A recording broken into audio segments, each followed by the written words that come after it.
Hi everyone, Dr. Nemechek here. I want to go over a little thing that's bubbling up on the internet.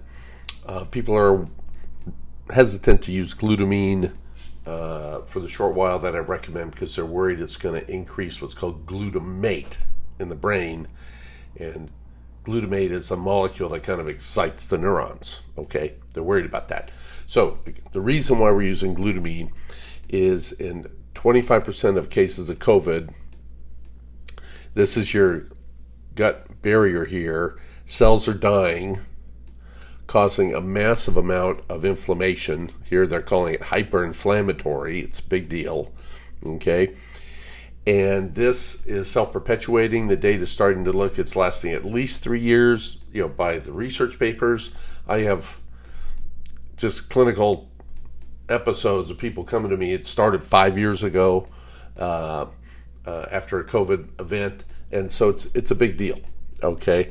And because if we don't deal with this, kids are not going to progress and they'll actually deteriorate.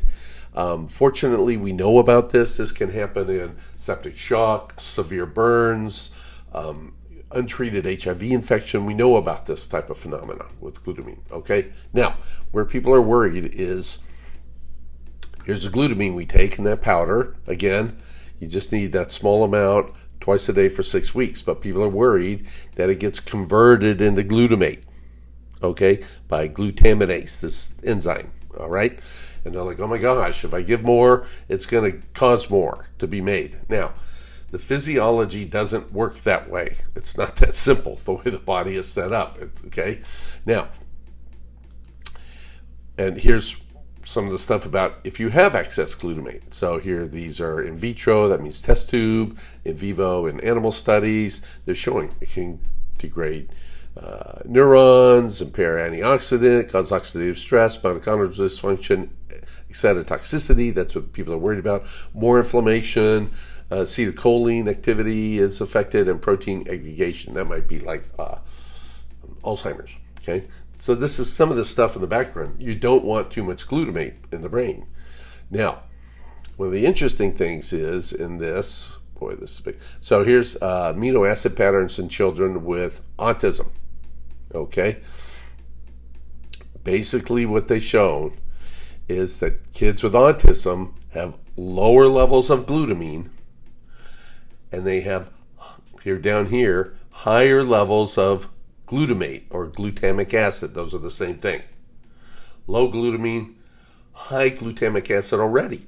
And people are like, oh my gosh, if we put more glutamine in there, it's just going to make even more glutamate. Doesn't happen. Okay? And here's an example.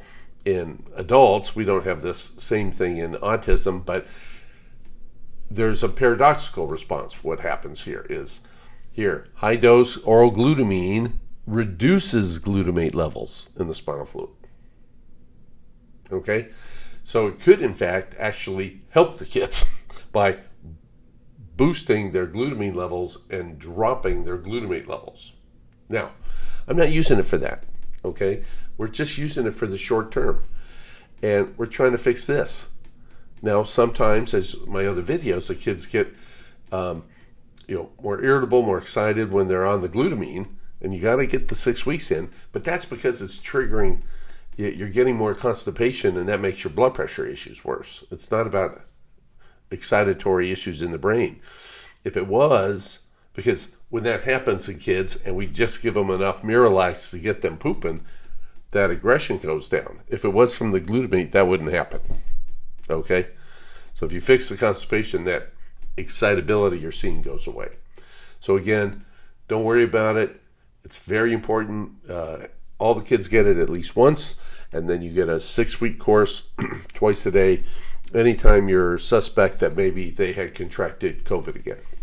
That's all for now. Everybody, take care of your kids and yourselves, and have a nice fall. Bye.